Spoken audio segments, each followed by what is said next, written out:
doutora Cristina. Nós temos a nossa aula número 31. E essa aula é um mecanismo de defesa vibratório que fala sobre a leitura do Evangelho.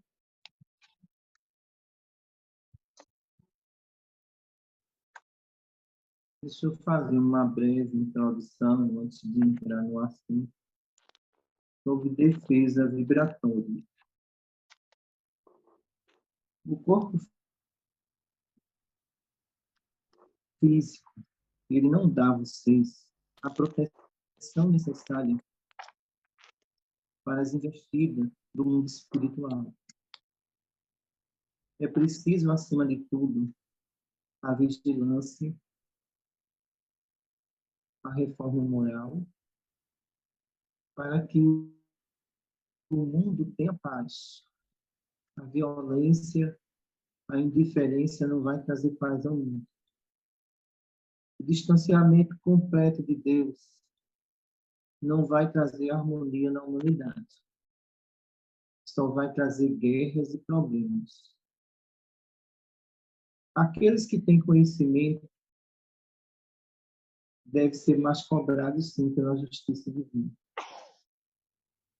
Porque uns têm o direito de errar porque são ignorantes.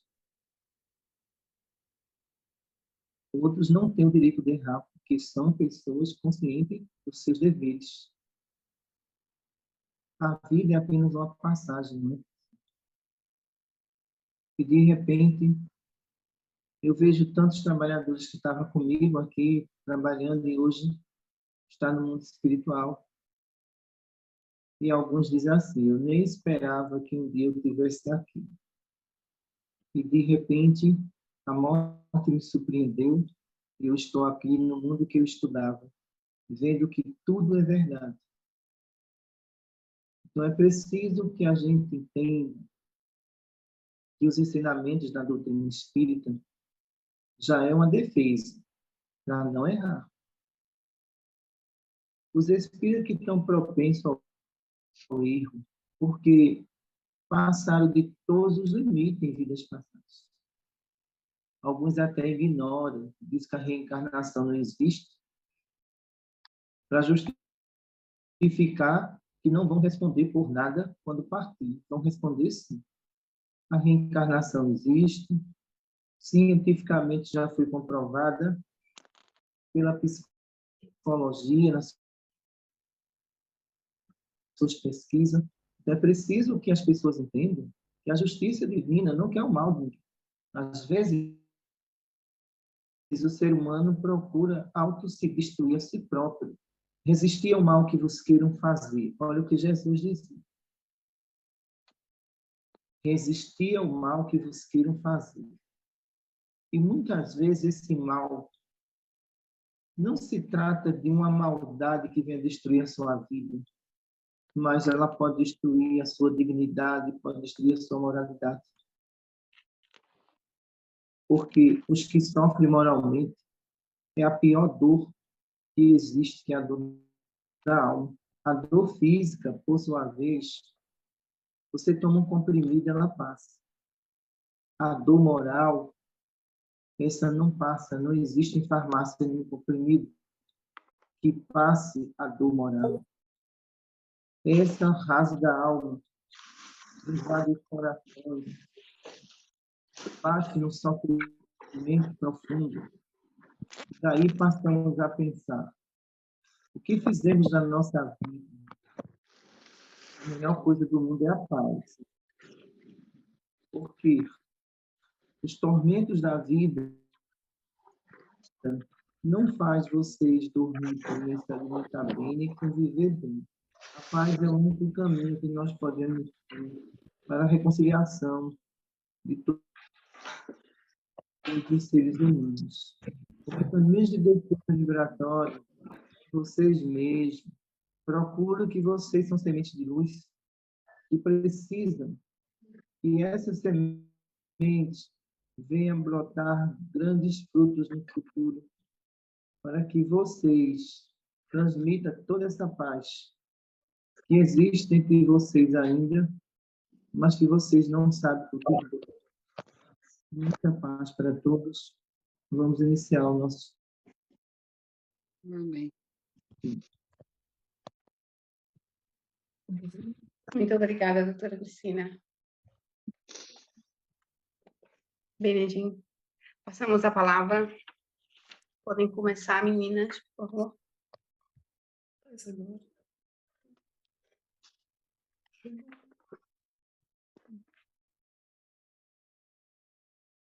Começo eu? Posso começar, doutora? Pode. Seguida, por favor. Então, eu começo perguntando, doutora Cristina, lá onde a senhora fala que não é fazendo um Pai Nosso, um Salmo 91, que nós vamos afastar um perseguidor, né? Toda influência, minha pergunta é, toda influência negativa que se aproxima de um médium, como vou saber que não é o meu perseguidor? Olha, existem muitos espíritos a sede imediata de destruir aqueles que em vidas passadas destruíram a sua riqueza, a sua família, seu relacionamento. Então, esses espíritos, eles são muito imediatistas. As coisas começam a acontecer numa sequência muito rápida, porque é a sede de vingança, né? Bem-aventurados aqueles que têm sede de vingança, né? Porque serão saciados. É a justiça divina caindo sobre vocês. E a gente percebe nesses espíritos o comportamento de observação. Às vezes passa meses observando onde estão as fraquezas, onde estão as discussões, o lado mais fraco, a perseverança no bem. Eles não têm pressa. A pressa era de encontrar. Agora, eles vão ter que arquitetar um plano para destruir a sua dignidade, destruir a sua economia. E depois de todas essas perturbações, eu sei que você não vai ficar equilibrado. E você não vai se conformar. Quando baixa a vibração, piora a situação. Existe um ditado que diz assim, pessoal: o mal deve ser cortado pela raiz. E realmente, esse ditado imposto aqui na região Nordeste, o pessoal antigo tinha muita sabedoria. Por quê? Não deixe passar o mal. Corte pela raiz. Não adianta você simplesmente cortar um galho, porque ele vai nascer. É preciso que você corte o mal pela raiz, mostrando que você não faz parte do mal. Você não quer o mal para si nem para ninguém. Então, as pessoas irão compreender que a sua justiça é a justiça que Deus colocou, que é a justiça da consciência, para evitar o mal ao próximo, evitar o mal a você mesmo e evitar o mal às pessoas que estão perto de você. Então, os inimigos desencarnados, quando eles estão na sede de justiça, eles são incontroláveis. A gente, às vezes, precisa que ele descarregue todo o ódio para depois a gente conversar com eles. Mas, enquanto ele não descarregar esse ódio, tenham paciência, porque a gente está ajudando. Então, vamos chegar ao momento de conversar. Vocês imaginam vocês numa explosão emocional, dentro da raiva, da ira, alguém querer controlar vocês? É impossível. A mesma coisa são essas criaturas. Depois, quando estão mais calmas, a gente vai conversar, já descarregou o ódio. Então, a diferença de uma influência espiritual, para uma perseguição é muito grande. E na influência existe a necessidade de ser socorrido. Na influência, não. Na perseguição, não. A necessidade de destruir tudo o que está pela frente. Misericórdia. Porque ele é fato de mal, ele fez ele mal a ele no passado e agora ele quer a vingança, né? Não vai... Entendi perfeitamente. É A muito, melhor é forma de a triste, gente se reconciliar realmente. com esses espíritos é a gente admitir que errou. Errou. Ai, Não adianta fazer uma prece e continuar dizendo que não fez nada. é, Isso irrita eles. Eles não gostam. Então, às vezes, eu digo, olha, é melhor você, na conciliação noturna, onde vocês muitas vezes vão se encontrar com eles, vocês afrontam eles. E como é que a gente vai fazer uma reconciliação desse jeito? A gente e já é, leva vocês para conversar com esses espíritos, para que vocês é, peçam perdão. E às vezes o que é que acontece? Vocês dizem assim, eu não fiz nada com você, não. Você que fez comigo. Aí complica. Doutora, e Porque não falando, foi aquilo que a gente ensinou para você. Deixa eu terminar só um minutinho. Então, o que é que acontece? Quando você estiver durante a noite com o metrô da Itália, com seu anjo de guarda, e for apresentado o seu perseguidor, seja humilde, diga para ele, olha, eu errei, eu peço desculpa, eu não tenho conhecimento. É muito mais fácil para a gente conduzir essa pedir conversa. perdão. Mas quando a conversa parte para o orgulho, acabou a negociação. Prejudicados são vocês. Diga, Isso, Cília. então, doutora, falando, né, desses inimigos do passado, eu me lembrei quando a senhora explicou que quando alguém odeia a gente não sabe por quê. Aconteceu em vida, né? Aconteceu esses dias que, na verdade, uns 2 anos atrás, tinha uma mulher que eu encontrei, brasileira, por aqui. Conversei com ela, tentei marcar com ela várias vezes depois disso, ela não quis saber de mim, sempre inventava uma história. Aí eu esqueci dessa criatura. Pois eu peguei um avião, quem veio do meu lado? Uma senhora velhinha. Essa senhora velhinha era a mãe dessa mulher, e eu ajudando essa senhora sem saber que era mãe dessa criatura. E eu ajudando, porque eu fiquei com pena, a senhora sozinha dentro de um avião, no exterior, aquela coisa. Aí tudo bem.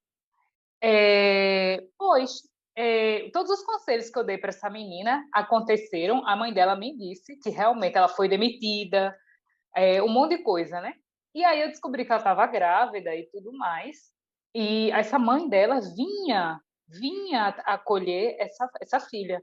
Mas a mãe me confessou tanta coisa e disse até assim, eu vou falar a verdade para você, eu não queria vir, não. E disse, inclusive, doutora, essa senhora velha dizia para mim assim, parece que eu lhe conheço há séculos. Eu me sinto tão bem com você. E ela não queria mais. E aí, resumindo, doutora, foi uma confusão. O marido dessa mulher veio pegar a mãe dela e colocou eu e meu marido dentro do carro deles. E não queria mais que a gente saísse dentro do carro, não, para acompanhar essa senhora até a casa dessa mulher. No outro dia, essa mulher não só me bloqueou no telefone, a filha, nem me agradeceu por eu ter ajudado a mãe. Acredita? Eu sei que a gente faz as coisas erradas no passado, mas aí cabe às pessoas, né? Também tem a questão da educação, eu acho, né? Mas, assim, foi um negócio bem interessante. Eu percebi que foi como se fosse algo predestinado, entendeu? Porque o avião grande, tanta gente para essa mulher sentar do lado, sentou logo do meu lado. Olha, só Jesus diz uma coisa muito interessante. Reconcilia com teu adversário, antes que ele esteja a caminho, para que ele não vos entregue ao juiz, para que o juiz não vos entregue ao ministro da Justiça, para que não sejais metido em prisão. E ele diz, porém eu vos digo, daí não sairás até pagar o último centavo. Quando ele diz assim, reconcilie com o teu adversário, significa que vocês, se não conseguir essa reconciliação agora, reconciliar não é andar junto, é esquecer o mal que o outro lhe fez. Não é conviver com aquela pessoa, é deixar aquela pessoa seguir o destino dela. Porque muitas vezes as pessoas se apegam a coisas tão pequenas como o ódio e guardam aquilo por tantos e tantos anos que termina adoecendo. Quando ele diz, você daí não sairás, até não pagar até o último centavo, é o processo reencarnatório que você vai ter com aquela pessoa frente a frente. Então, aí é muito mais complicado. No encontro desse, é um encontro parcial, não é um encontro de convivência. Um encontro parcial, às vezes você encontra aquele inimigo, mas acabou, você não vê mais. Mas quando ele é um filho, quando ele é uma filha, quando é uma pessoa que você adotou, é muito mais complicado. Porque tudo que você fizer para o bem daquele espírito, ele vai lhe decepcionar. Porque dentro do próprio eu da pessoa, está recebendo o benefício, ainda existe mágoa que guarda de você, de diversas reencarnações passadas. E às vezes a pessoa não compreende isso. Eu vi uma história aqui muito triste que eu escutei há 4 anos atrás de uma pessoa que adotou uma menina. Veja só, foi pegar essa menina no Rio Grande do Sul para adotar e trazer para aqui, para Pernambuco. Então, essa menina cresceu com 18 anos de idade. Essa menina dizia para a mãe adotiva: no dia que você morrer, eu vou ter direito a tudo. Eu não sei por que você não morreu ainda. Você imagina? E essa mãe, ela me confessou uma coisa: doutora, essa menina ninguém queria ela. Eu assumi a responsabilidade de criá-la. E hoje, dentro de casa, ela me dá empurrão. Ela quer bater em mim. Então, pessoal, isso significa que muitas vezes aquele espírito que recebeu a adoção, ele é ingrato com aquela pessoa. Então, ele também não fez por onde. Aí eu disse a ela: olha, vou dizer uma coisa a você. Existe o trauma aí, o trauma de abandono de pai e mãe. Você adotou como mãe adotiva. Mas, na realidade, tudo que ele ia fazer com a mãe biológica, está fazendo com você. Então, aí é muito complicado, porque você é uma pessoa que mora sozinha, seu marido já faleceu, e quer um conselho, com a idade dela, ela já é de maior, eu vou dar um conselho a você. Pronto. Divida o que você tem e manda ela embora. Porque se você ficar, vai terminar ela lhe matando para ficar com seus bens materiais. Então, essa criatura, se você olhasse ela tinha um olhar tão angelical, mas por dentro era um espírito inferior, pessoal. Espírito inferior. E, além do mais, não reconhecia em nada aquilo que a mãe adotiva fazia por ela. Então, houve uma vez que ela queria discutir comigo por causa de uma palestra, porque ela estava lá na plateia e não concordou de jeito nenhum. E ela entrou na sala para discutir. Se eu posso falar com a senhora, eu disse: deixa eu aplicar a ectoplasma você, depois você fala. Quando eu apliquei a ectoplasma dela, eu posso falar agora? Eu disse: não, terminou o tratamento, pode ir para casa. Porque ela queria criar um clima dentro da sala para dizer que quem manda sou eu. Ela mandava em casa, na minha sala ela não manda. Para vocês entenderem o quanto vocês têm débito de vidas passadas, que podem encontrar com eles dentro da família. Quando encontra fora, é ótimo, mas quando é dentro da família, você vai ter que suportar, que é família, né? Eu vou ser muito sincera com a senhora. Olha, eu sentei naquele avião.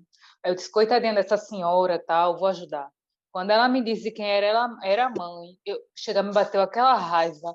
Aí eu engoli, eu disse: espera aí, eu sou espírita, eu vou ter que evoluir, né? Vou ajudar essa senhora, coitada, porque no final das contas, quem era para estar aqui era a filha, não eu, né? Vou ajudar, eu fiz a minha obrigação. Agora, porque eu pensei, exato, porque eu pensei assim, aquela mal educada, eu não vou, né, me esnopor, não quero ajudar não, eu digo: mas eu vou fazer. Aí eu fiz. Mas, enfim, é isso. E mora aqui junto, viu? Perto de mim. É minha vizinha essa coisa. Reza por ela. Bora, Paeda. Retornando, doutoressa, retornando, quando a senhora falou do perseguidor, não, aí me veio uma outra pergunta, porque daí eu tinha só duas perguntas, agora me veio uma dúvida. Esse perseguidor, não, que a senhora falou que pode ser que ele te persegue na vida passada, então quer dizer que esse perseguidor pode não ser só da vida passada, mas pode ser de outras vidas ainda, certo? Quer dizer, por exemplo, ele está me perseguindo não só da vida passada, dessa última vida que eu fiz, mas das outras vidas agora precedente, ainda precedente à última reencarnação, porque agora eu não Olha, entendi mais nada. Eu já vi tanta da coisa com relação a isso. Há espíritos que já nessa existência, quando desencarna, já está perseguindo o outro dessa existência. Então, muitas vezes, por motivo de inveja, ciúme, entendeu? Nesse sentido. Então, às vezes, por motivo banal, que eu não vejo, às vezes, motivo nenhum para isso. E a gente sabe que tudo isso não contribui para a evolução deles. Já outro, a gente pergunta, olha, faz quantas existências que você persegue essa pessoa? 300 existências. E para mim ainda é pouco. Meu Deus! Então, veja, se vocês estão aí a 300 existências sem evoluir, ele não é só culpado, vocês também são culpados. Pelo amor de Deus, 300 existências. E não despertaram ainda. Então, se em 300 existências você evoluísse, ele não teria como chegar até você. Mas o grande problema foi que vocês contribuíram para isso. E não conseguiram evoluir, como ele também não conseguiu evoluir. E chega um momento que a justiça divina chama ele para um acordo. E esse acordo qual é? Você vai ser filha de quem? De Eda. E agora? As complicações virão, né? Que complicação virão, segura, doutora. Meu Deus. As complicações virão, porque se você evangeliza esse espírito desde o ventre, depois na evangelização, seja qual for a religião, ele tem que ter uma base religiosa. Mas se nenhuma base ele tem, ele não vai reconhecer você como mãe. Você vai ser inimiga do passado. E ele vai fazer de tudo para decepcionar você, para ver você sofrer. E a gente vê muito isso. A minha segunda pergunta, muito obrigada. Minha segunda pergunta é no diálogo que a senhora tem, né, dentro de um lar com o paciente, que quando a senhora vem chamada, quando os médicos espirituais vêm chamado para tirar esse necessitado desse ambiente, né, do lar. Aí a minha pergunta é, como pode? Mais que uma pergunta, é quase uma curiosidade, mais uma reflexão, não? Dentro da reflexão, como pode ficar um médico espiritual, sendo que nós sabemos que fazem muita dificuldade, né, o médico entrar no nosso planeta, né, porque devido ao eletromagnetismo negativo e todas as outras coisas que a gente sabe, nesse ambiente, ficar 24 horas nesse ambiente, né, porque a senhora fala ali na lição, esperando que esse encarnado tenha condições, né, para poder dar um conselho. Mas aí eu me pergunto, a senhora já sabe, os médicos espirituais já sabem, já que esse, do início, que vai, desde o início que se para nesse ambiente, que vai ter uma margem de êxito positivo? É por esse motivo? Olha, existe médium que ele fica contrariado, mas é o momento dele. Ele não tem aquele comportamento. E, às vezes, por motivo de influência, ele tem aquela crise temporária de rebeldia. São vocês. A gente espera. A gente tem paciência. Não é possível. Vocês vão voltar à normalidade. Só que, na medida que vocês ficam mais contrariados, vocês liberam mais fluidos nervosos. E isso, pessoal, faz com que esse espírito tenha mais resistência. Em vez de vocês, eu não estou bem, eu vou orar. Eu não estou bem, eu vou matar um? Como é que pode? Eu não estou bem, vou discutir? Não pode. Vocês têm que ser verdadeiras antenas e captar naquele momento o que é que está acontecendo em volta de vocês. Então, eu me reservava logo a oração. Ia pedir a Deus que meu anjo de guarda viesse. Então, por isso que a gente demora muito tempo para proteger vocês, porque se sair, o problema aumenta. Porque aquela entidade tem uma atuação maior por causa da irritabilidade de vocês. Se vocês estão calmos, a entidade está ali, o anjo de guarda resolve. Mas a gente foi fazer uma emergência, um socorro, e de repente o médico está mais nervoso que o espírito, como é que pode? Então, a gente tem que esperar o momento dele se acalmar, estar mais tranquilo, perder a força fluídica do ambiente, a gente vai aplicar anestésico e tira aquele espírito do ambiente. Mas fazemos isso pela caridade que Deus oferece aos médicos. Ok, tá certo. Eu acabei com as minhas perguntas, tinha poucas perguntas. Muito obrigada, doutora. Doutora, eu tenho uma pergunta. Quando vocês fazem esse recolhimento, né, dentro da casa da gente, qual é a reação que no caso, a pessoa tem quando é retirado esse irmão de dentro de casa? A gente sente alguma dor? A gente sente? Porque quando é feito, né, um trabalho dentro do hospital, uma invocação, ali tem toda uma proteção, e em casa, a gente sente que algo aconteceu e pode ter até uma reação na parte física, ou dor de cabeça, ou... Vamos para as visitas à distância. O que é que acontece? Quando chegamos num apartamento, numa casa, a gente faz uma espécie de campo magnético de isolamento, para ele não sair. Então, é como se agora ele estivesse dentro de uma bolha. Ele não consegue fugir dali para outro local, porque a equipe isolou todo aquele apartamento que a gente vai entrar. Nesse isolamento total, então, vocês vão ter, no início, uma agitação enorme no ambiente. Por quê? Isso é normal, é a resistência, ele não quer sair. Então, se tiver medo de efeito físico, a lâmpada vai estourar, o livro vai cair no chão, o copo vai estourar. Ele está fazendo isso para quê? Ele está causando isso para provar o seguinte: eu estou aqui, mas vocês não estão sabendo que a gente também está. Então, ele está fazendo isso para impressionar vocês, para dizer assim: está vendo que eu tenho força, mas só que ele não está só. Existe aí uma equipe de 10 médicos, hipnotizadores do bem, que está cercando ele.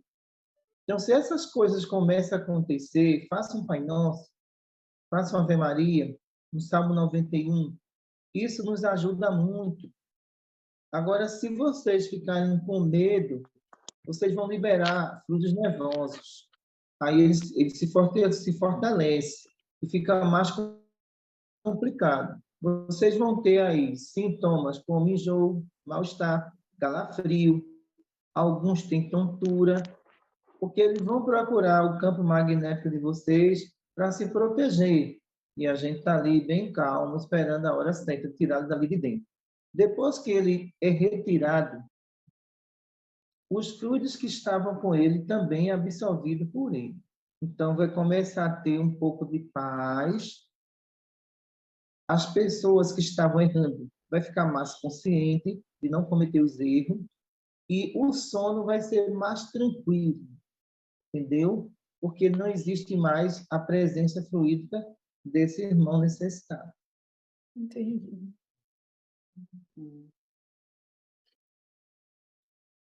Por incrível que pareça, eu vi 2 vezes na minha vida o meu obsessor. Eu vi o rosto dele. Consigo descrever. Uma vez foi no meu apartamento, faz uns 4 anos, numa outra casa que eu morava. Eu tinha bebido e fui dormir. E ele veio em cima de mim, eu vi ele. E quando eu fui operada da apendicite, eu estava internada no hospital aqui de Lenhago, eu tive um sono assim ligeiro e chegou aqui do meu lado, era uma espécie indígena. Ele tinha os lábios grossos, ele era escuro, eu acredito que era de muitos anos atrás. Ele moveu, eu olhei assim, eu estava na cama do hospital, e eu só escutava um bu, bu, bu, bu, bu, mas eu entendi o que ele veio fazer. Ele estava brabo porque os médicos tinham abrido a minha barriga e tinham arrumado tudo, né? E eu entendi assim que ele tinha vindo para... Ele estava brabo porque ele estava cuidando de mim e eu vi o rosto também. Aí acordei muito assustada. Isso é a prova dos inimigos espirituais, né? Quando aparece para mostrar, eu estou aqui. Sim. É a prova viva que eles existem. Eu tenho, É, doutora. Deixa eu ouvir, Emily.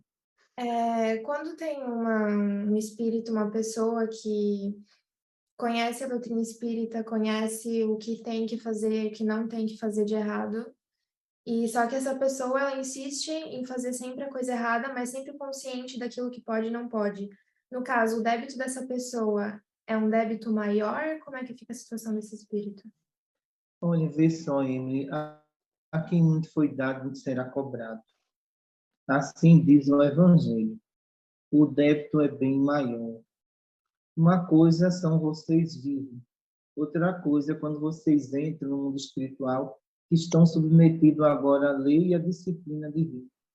Aí é mais complicado, porque vocês não poderão fazer o que querem. E qualquer pensamento que venham prejudicar a vocês mesmos vai ter consequência imediata. Quando estão vivos, essas consequências demoram, mas quando estão desencarnados, essas consequências vêm imediatamente. E qual é a consequência desses pensamentos? Você sair da enfermaria e ir para um umbral. Isso não vale a pena.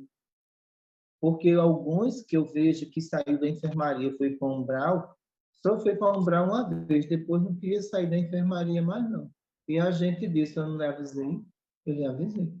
Agora você está dando valor. Agora conserve os pensamentos positivos. Quando nós temos conhecimento, não temos necessidade nenhuma de errar e de cometer erros que venham prejudicar aqueles que estão em sua volta e aquelas pessoas que lhe amam. Não vejo necessidade disso. Ninguém é perfeito. Existem erros que eu digo, existem erros que eles vão existir na vida do ser humano, é normal. Mas existe erro que foge todo o sentido do Evangelho de Jesus. As consequências são muito graves aqui no mundo espiritual. Porque nós temos que ter uma coisa na mente. Quando a gente vai errar, a gente vai fazer o outro sofrer. E muitas vezes a gente vai achar que nós estamos felizes. Como é que a gente está feliz que o outro está infeliz? Não. Se eu tomo a decisão certa na minha vida, o meu pai, minha mãe tem que estar feliz. Eu não posso achar que minhas decisões vão me fazer só feliz e o outro tornar ele infeliz. Como é que pode? Então, é o que eu digo sempre a alguns que prejudicou. Eu digo, você prejudicou a outra pessoa. Então, você não é feliz e muito menos aquela outra pessoa está sendo, porque você é o autor do problema. Então, quando a gente faz uma coisa para fazer o outro feliz e o outro é feliz e nós somos felizes, significa que a nossa decisão está correta. Mas qualquer decisão que faz as pessoas que estão em nossa volta infelizes, não vem de Deus, vem das vossas imperfeições. Obrigada, doutora. Mas, doutora, no caso, né? A Emily, nesse ano, ela está me dando muita dor de cabeça, né? Aí eu questionei ela outro dia, né? Questionei ela e questionei eu, mas a gente dá tanto, a gente, como mãe, na adoção, a gente se empenha. E por que essa reação malvada contra a pessoa que está cuidando? Isso é um débito meu? Eu estou vivendo aquilo que eu já fiz numa vida passada? Essa cruz que eu carrego, vamos dizer assim? Ou é pura maldade da ingratidão de um filho adotivo? Leia, como eu tenho experiência de trabalhar com muitos jovens, na realidade, às vezes eles são muito imediatistas nos pensamentos, eles não selecionam os pensamentos e terminam, na realidade, cometendo alguns equívocos com as pessoas que protegem, que amam. Quando eu falo equívoco, porque se você se frear no que vai fazer, você não vai fazer o outro infeliz. E, além do mais, a gente tem que colocar na balança. Essa pessoa já fez muito por mim. Eu tenho que fazer um pouco por ela. Eu não posso só receber, eu tenho que também me doar. Não basta só a gente dizer assim, eu amo. A gente tem que provar que ama sem decepcionar o outro. Aí, para mim, é o verdadeiro amor. Mas não adianta a gente falar que ama e fazer o outro sofrer, porque aí é um estado de perturbação. Está entendendo? É um estado de perturbação. Então, quando, às vezes, eu converso com muitos jovens aqui no Brasil, e principalmente aqueles que são adotivos, eu vejo neles uma coisa. Tudo aquilo que eles não viveu com o pai biológico torna-se uma verdadeira batalha emocional para viver com o pai adotivo. Então, o pai adotivo é uma mãe voluntária que Deus colocou no caminho deles. O pai adotivo e a mãe adotiva é uma caridade divina que Deus deu como compensação na educação dos filhos. Então, tem que respeitar. Tem que respeitar, sim. Porque quando eu vejo algumas revoltas de alguns adotivos, e eu pergunto a eles, foi a mãe adotiva que te abandonou? Foi ela que te jogou no lixo? Foi não. Ela está socorrendo o espírito. Se ela não fizesse isso, até hoje você estava perdido. Então, eu só peço uma coisa a você. Ame essa mãe adotiva, porque a biológica não aceitou você. É a realidade. É um tratamento de choque, tem que ser. Porque eu vejo nessas mulheres um esforço enorme. Olha, é cama limpa, é quarto limpo, é um cuidado enorme, trata bem, e de repente aquela pessoa não reconhece isso. Não, pessoal, vamos parar, porque eu vou dizer uma coisa a você. Se um dia eu reencarnar como um filho adotivo, eu vou beijar o pé da minha mãe adotiva. Todo dia. Porque eu vou dizer a ela assim, olha, eu agradeço muito a você por tudo que eu recebi. Porque eu não guardo nenhum rancor da minha mãe que foi embora. Mas eu guardo um grande amor por você que cuidou de mim. Entendeu, Emílio? Mas, doutora Cristina, é essa coisa que eu não consigo largar, eu não consigo com ela. Por quê? De dizer assim, ó, vai, te arranja, e dentro de mim não... Por quê? Uma missão? Não, porque às vezes a gente, como mulher, a gente absorve a essência materna. Está entendendo? A essência materna. De transferir essa energia dela para dentro do seu coração e o que ela sofrer, você vai sofrer. Então, você tem. Entendeu? O destino que ela tomar é o destino que você vai tomar pelo lado emocional. Você vai sofrer. Então, é isso que nos impede a não abandonar vocês. É amor de mãe. Porque eu consigo, doutora, sentir tudo que tem coisa errada, que ela está fazendo coisa errada. Eu conheço ela como se... Mais do que a minha própria filha, né? Que a minha filha, eu conheço ela como caráter, assim, né? Mas se eu olhar para minha filha, eu não sei dizer o que ela está pensando. Essa aqui eu consigo sentir, tem coisa errada, está fazendo coisa errada. Consegue. É a essência materna. É. Norma, cadê você? Estou aqui, doutora Cristina, boa noite. Norma Boa não tem noite. filho, né, Norma? Tá bem, né, Norma? Não tem, mas tenho de coração, né? Vou te mandar a Emily aí uma temporada. Não, eu gostaria, ela sabe que eu adoro ela, vem ficar aqui um pouco comigo. Meus filhos são todos adotivos de coração, né, doutora Cristina? Não saiu do ventre, mas saiu do coração. Isso aí para mim é muito importante. É como se fosse filhos para mim. Até os filhos das minhas amigas, eu sinto esse amor. É que é assim.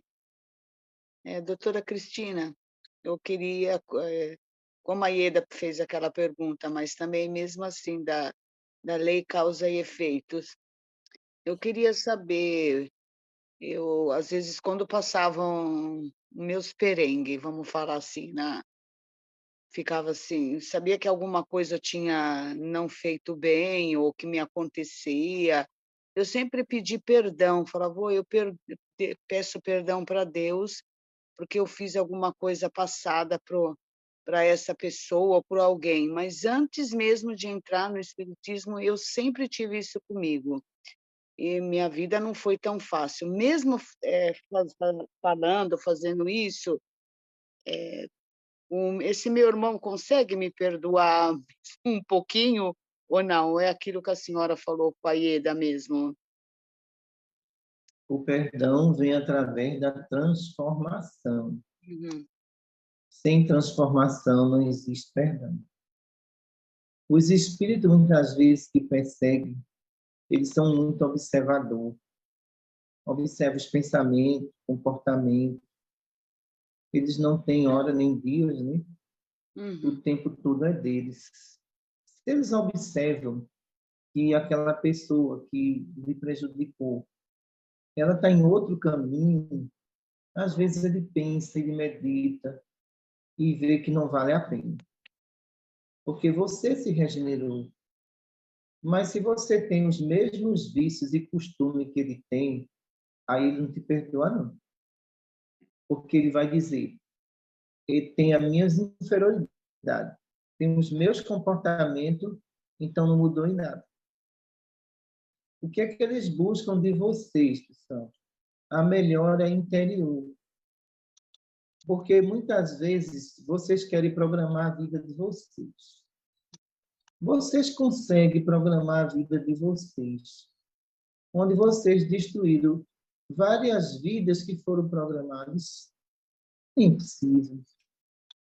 E às vezes você diz assim, eu vou fazer um planejamento da minha vida. Cuidado. Pode dar errado. Porque aquilo que você pensa não é aquilo que esses espíritos estão pensando de você, não. Porque você escreveu o livro da vida, só colocando coisa boa é muito bom, né, não? sim, que eu acho que eles É me colocam ótimo, em prova com esse meu trabalho, com não é certeza, doutora não? Cristina, sim, sim, Agora, quando você coloca, olha, meu Deus, que seja feita a sua vontade, não a minha. Eu sei que eu errei. Se sim. tiver do meu merecimento, seja dado, é diferente. Mas Hum, quando você diz assim, eu vou fazer isso, eu vou fazer aquilo, você consegue programar sua vida em 12 meses? Como? Você não sabe o dia de amanhã? amanhã, verdade. Não é verdade? Vai acontecendo uma coisa boa, uma coisa ruim, uma coisa boa, uma coisa ruim, e de repente você se apega à coisa ruim, não à coisa boa. Hum, Você lembra algum fato bom que aconteceu em janeiro? Você não lembra mais. Mas se disser a você o que aconteceu agora de ruim ou no mês passado, você lembra. É, Isso são débitos trazidos verdade. de vidas passadas, né? verdade, verdade. Depois, doutora Cristina, eu tenho minha segunda pergunta, que é a da regressão. Ah, Porque eu fiz a regressão de memória, que seria esse magnetismo induzido. Não sei se eu posso falar o que aconteceu, a Leia eu contei, a Ieda, não sei se elas lembram. E eu fui fazer porque eu era uma pessoa muito, eu quero fazer, eu quero ver o que eu era. E eu fiz, e eu vi tudo, fui induzida, e eu vi realmente o que me aconteceu, eu vi essa família, eu vi nesse lugar, eu nova, com essa mãe que estava triste, esse pai chorando nessa casa, tudo. Eu subi a escada, eu vi completamente tudo. E eu vi o que aconteceu, que eu nessa regressão eu vi ali que eu morri afogada. Então saiu tudo essa eu vi realmente tudo, mas é uma coisa, assim, impressionante. Então, para mim, eu achei, quando eu fiz, eu estava no grupo que participava com o grupo nosso, com a Leia e a Ieda e outras pessoas. Eu achei que eu tinha feito o máximo para mim, assim, no senso: "Ah, eu fiz a regressão, ai que legal, ai que", mas à noite eu pensava e eu não queria, porque a pessoa que me fez falou que não era para mim ficar assim pensando, né, que eu depois devagar ia esquecer, mas dentro de mim ficava ali toda aquela o que aconteceu, bem ali por um bom tempo, tanto que se eu puxar, lógico que eu vou lembrar, mas não gosto de agora, eu já entendo mais, vejo. Mas naquele período me vinha à noite, me vinha o que aconteceu, eu com essa criança, que essa criança era meu filho, tudo aquelas coisas que me aconteceu.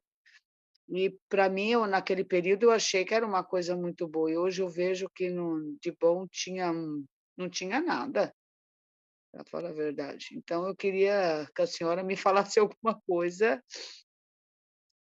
Veja só, isso foi o mínimo do mínimo que você viu. Impactou desse jeito.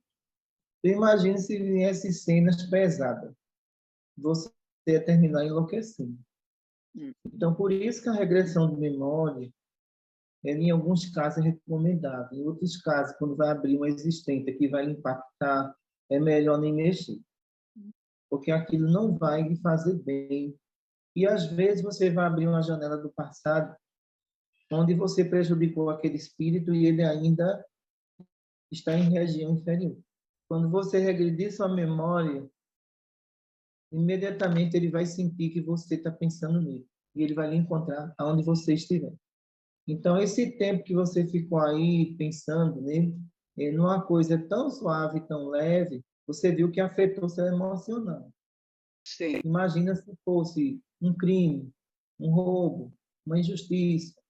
Então, por isso que a regressão de memória espontânea, e aquelas que vocês têm sonhos, ela já é prejudicial. Você imagina provocada, como ela não mexe com o emocional. Sim. Porque eu tive essa regressão de memória por sonho, que como se eu tivesse, vamos supor, 1800, mais ou menos assim. Eu era uma pregadora, porque às vezes eu me vejo mesmo assim, do meu modo que eu falo, alguma coisa eu devo ter. E eu estava em cima de um lugar assim alto, pregando, falando, muitas coisas assim bonitas. E tinha aquelas pessoas, e o chão era cheio de porque não era 1800, aquelas roupas antigas, e eu sentia uma pessoa que me olhava assim bem feio, assim, tipo que não. E eu consegui ver, doutora Cristina, era um homem, essa pessoa que não estava gostando que eu estava falando das coisas bonitas, porque eu estava falando, era de Jesus, o que eu estava falando. E eu acho que foi alguma coisa da minha vida passada, porque foi um sonho tão nítido, assim, como a senhora já sabe que tudo o que acontece comigo é sempre de sonhos, aquele foi realmente bem visível. Foi, e eu penso realmente que foi de uma vida passada. Eu Com pensei, certeza. era isso, as minhas duas Rita? perguntas. Boa noite, doutora Cristina. Eu começo com as perguntas de Mário. Mário pergunta: em qual modo um espírito consegue descobrir aonde vive uma pessoa que o machucou em uma vida precedente? Olha, veja só. Os afins se atraem, não é isso? Se os afins se atraem, significa o seguinte: se vocês têm evolução, já pagaram muitas coisas e as perseguições praticamente são zero. Se ainda existe vestígio do passado na memória de vocês, onde vocês estiverem, esse espírito um dia vai encontrar vocês. E no livro dos espíritos, eles falam o seguinte: que os processos reencarnatórios se dão no meio onde vocês erraram. Então, se vocês estão aí na Itália, né, e compartilhou com as barbáries dos romanos, quantos espíritos estão aí que vocês prejudicaram? Vocês reencarnaram no meio do furacão, onde vocês provocaram. Então, essa facilidade de encontrar é muito grande. Então, alguns espíritos pedem para reencarnar no meio onde errou, para se aperfeiçoar. Ô, E, ao doutora, mesmo tempo, para mas, melhorar. desculpe, mas é sempre assim? Ou de repente a gente veio com alguma missão, alguma coisa? Porque veja só, eu com Itália, eu sofri só em Roma, mas eu fui extremamente bem recebida, ao ponto do povo pagar para mim até café da manhã, comida, eu de eu entrar nos cantos não pagar, porque o povo olhava para minha cara e dizia assim, meu Deus, quanto ela é novinha, cadê sua mãe? Eu digo, ela não veio, eu vim para estudar. Então, olha, tome aqui um presente, aí me dava um chocolate, um negócio. E quando eu era pequena, eu assisti um filme que eu não sabia nem que era Itália. Eu tinha uns 8 anos e ali era em Nápoles. Em Nápoles, era um filme que era um filme de meio de horror, assim, né? Mas quando eu vi o local, que era a cidade de Prosta, me deu aquele impacto, como se eu tivesse me apaixonado pela primeira vez, sabe? Um negócio assim, uma sensação tão boa, que eu não sei nem explicar. E eu observo também que a minha mãe deve ter morado nesse lugar, porque ela é a única pessoa que eu vejo em Recife que abre a janela e dá um grito: vai com Deus! Meus filhos, não sei o quê. Porque isso, nesse lugar, o povo faz. Entendeu? Aí eu fui com meu marido lá para casa e eu disse assim: olha aí a napolitana, tá vendo? Ela é a única desse bairro que abre a janela e diz assim: filha, vá com Deus. Ou quando não é assim, diz qualquer outra coisa. Entendeu? Então, tipo assim, com Entendi. Itália, eu não sei, mas eu só tive sensações boas. A parte Roma, o resto, até agora foi aprovado. Jesus disse uma coisa que serve para todos nós. Aí haverá prantos e ranger de dentes. Então, quando ele fala aí, é na terra. Vocês que são médios são muito mais comprometidos do que vocês pensam. A vida de vocês, ela pode ser de sucesso ou pode ser de fracasso. Depende da prova que vocês vierem enfrentar nesse planeta. Sendo o planeta de expiação e prova, o nome já está dizendo tudo. Expiar, reparar. Provar se você melhorou ou não. Aí está a questão. Rita, voltando. Obrigada. Faço a segunda pergunta do Mário. São somente os espíritos de causa e efeito que querem se vingar os encarnados pelas maldades sofridas?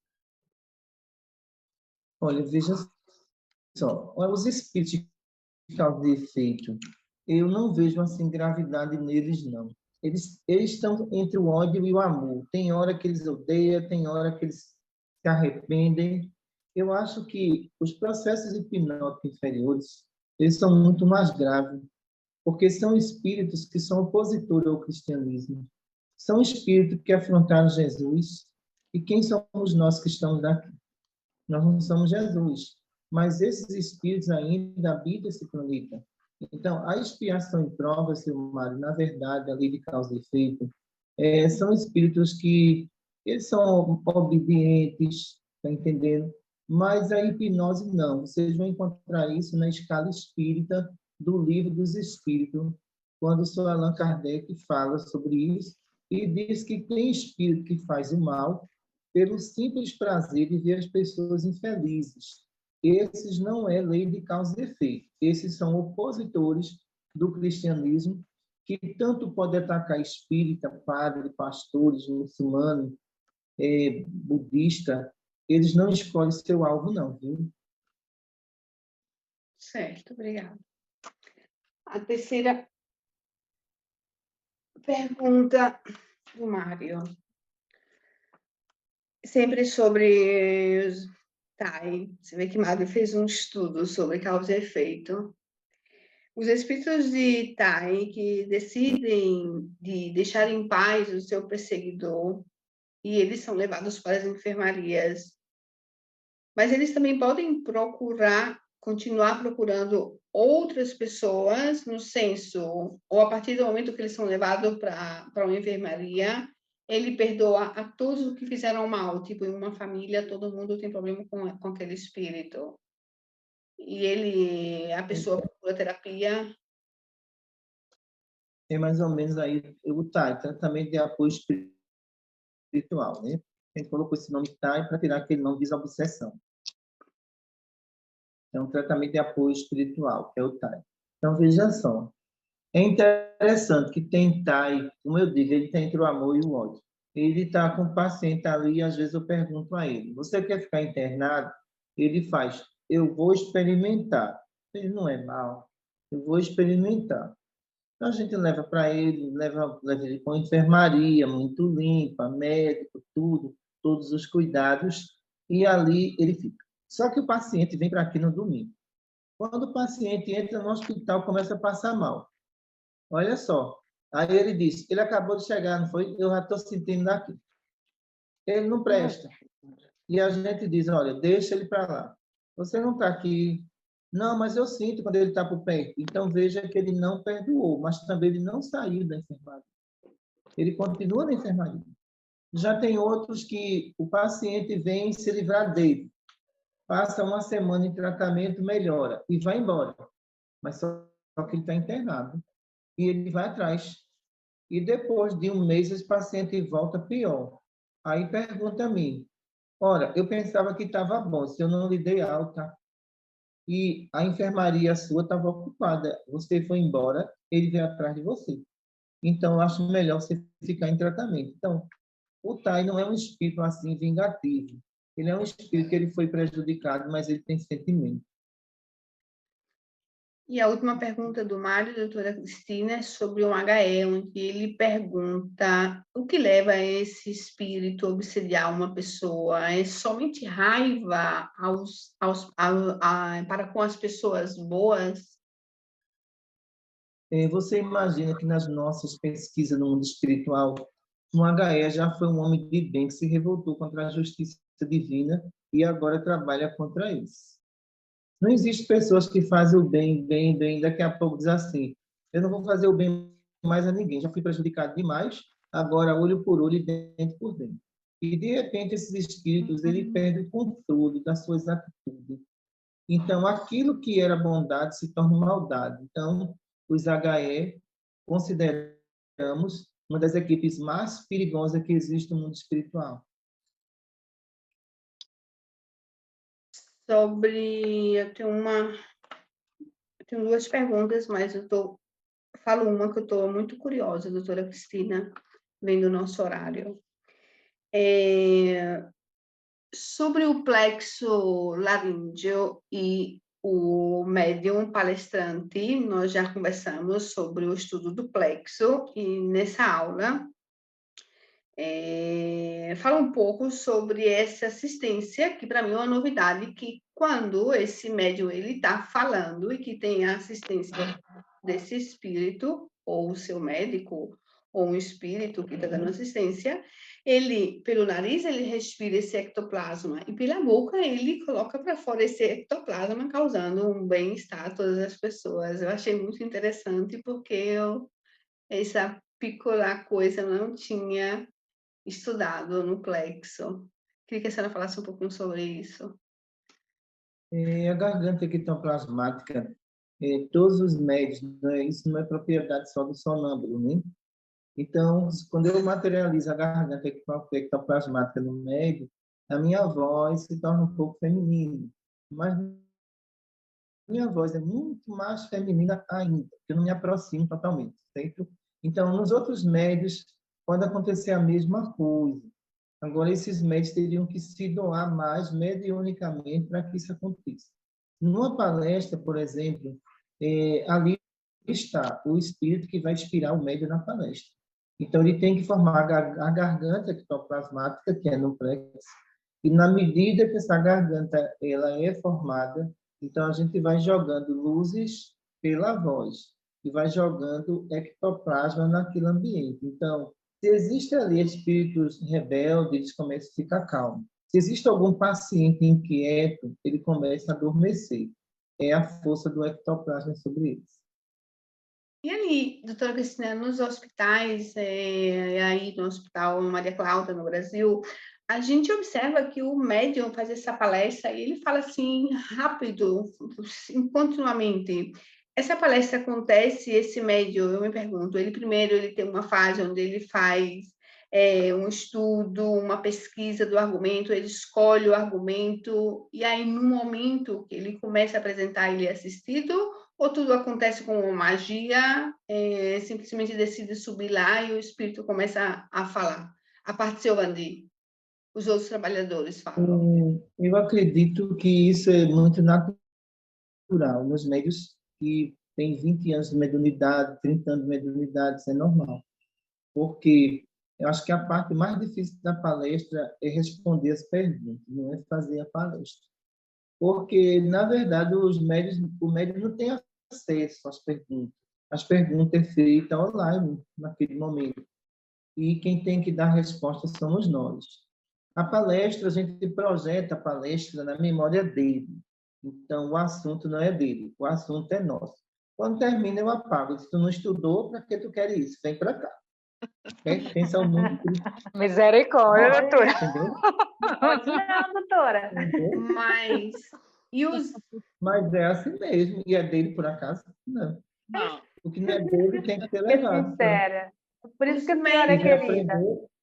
Quiser É aprender, por vai isso que a senhora é estudar. querida, porque a senhora fala tudo aquilo que pensa. Por isso que a senhora é bem querida. Porque, veja só, se eu deixar tudo que eu já dei aqui, como é que essa cabeça vai aguentar? Não vai, eu tenho que tirar. Tira, agora isso é meu, vamos embora. Eu levo tudo, porque eu na palestra, eu vou ter que falar outra coisa, e aquele assunto que eu já falei acabou. O assunto não tem mais. Eu não gosto de repetir palestra. Aquele assunto não tem mais volta nenhuma. Entendeu? Então, por isso que aquilo que vocês aprendem pertence a vocês. O que é do mundo espiritual pertence ao mundo espiritual. Dá a César o que é de César. O véu do esquecimento, né, doutora Cristina? Mas tem que ser, senão fico orgulhoso. Doutora, Rita? Mas, ok, a senhora falou de um médico que trabalha de 20 anos, mas eu vi, todas as pessoas que fazem palestra ali já estão no hospital há mais de 20 anos? A maioria são bastante antigos aqui dentro, porque eu faço uma seleção dos médicos. Alguns realmente estudam o assunto, outros ali, o médico espiritual vai inspirar ele dentro do assunto que ele estudou. Mas a questão do assunto não programado, então, isso acontece com os que têm sonambulismo. É um assunto não programado. Os outros não, os outros estudam e vem a inspiração. Ok, estudam e vem a inspiração, certo. Então, não é tudo uma magia, depende. Obrigada, doutora Cristina, por falar. Cília, por favor. Uma última pergunta. Doutora, está acontecendo alguns fatos e aconteceu com uma pessoa que eu conheço. É um menino que mora na Suíça, que é sobrinho de uma pessoa que eu conheço, que disse que está vendo alienígena. E esses alienígenas vão visitar ele no quarto e, às vezes, congelam ele. Ele só consegue ver, mas ele não tem reação. E esses alienígenas mandaram ele fazer um galinheiro atrás de casa. E ele conta como esses alienígenas são e tudo. E isso é verdade? Por quê? Que eu sei que não é alienígenas, né? São espíritos que vêm, mas por que esses espíritos estão vindo na forma como eles são e não como a gente, no caso? E está aparecendo para várias pessoas. Vê só, Cília, eu sou muito de estudar, principalmente as vidências das crianças e adolescentes, para saber se eles estão fantasiando. Essa história é interessante, porque eu estudei um rapaz de aproximadamente 18 anos de idade que dizia que conversava com alienígenas. Certo? Então, eu estudei esse rapaz durante um ano para chegar a uma conclusão. Então, eu perguntava a ele, naquele momento, ele estava na minha sala, os alienígenas estão conversando com você nesse momento? E ele dizia, estão, e eu não via nenhum alienígena. Então, eu segurei a informação, e depois de um ano eu tive uma conversa com ele. Eu disse, olha, deixa eu dizer uma coisa a você. Eu estudei você durante um ano. O que você fala não é verdade. Sabe o que é? Você quer ser uma pessoa diferenciada das outras, para receber mais atenção, coisa que você não tem atenção dentro de casa. Tudo que você fala dentro de casa, ninguém leva a sério. Então, o que acontece? Você criou um ser imaginário dizendo que está conversando com um extraterrestre. Então, quando isso acontece, é muito complicado, porque você está provocando em si uma autovalorização de algo que só você vê, mas que ninguém vê. E durante um ano, eu vou dizer a você, eu nunca vi nenhum alienígena aqui. Agora me responda uma coisa. Você faz isso para chamar a atenção de quem? Da minha mãe, que não liga para mim. Olha o problema. Tá vendo? Que não era uma visão, era um quadro imaginário. Então, por isso que no caso da criança, do adolescente, a gente tem que tomar bastante cuidado, a gente tem que estudar, estudar, estudar, para saber que é verdade. Uma criança aqui de 7 anos de idade, ela chegou para mim e disse assim, eu vi a senhora em casa, doutor. Eu disse, foi, me diga como eu sou. Aí ele disse, 7 anos. Veja só. Ele disse, a senhora é de baixa estatura, os seus cabelos têm uma mechazinha, seus olhos são diferentes, e a senhora é meio amarelada, e sou eu mesmo, tu me viste. Ele não estava com 7 anos de idade. Aí eu disse, eu fui fazer o que na tua casa? Ele disse, não, eu estava doente, e eu firmei o pensamento e disse assim, doutora Cristina, venha me curar. Quando eu vi, a senhora estava no meu quarto. Que lindo. Aí foi. Aí eu disse a ele, eu não estava só, eu fui com uma pessoa. Quem foi essa pessoa?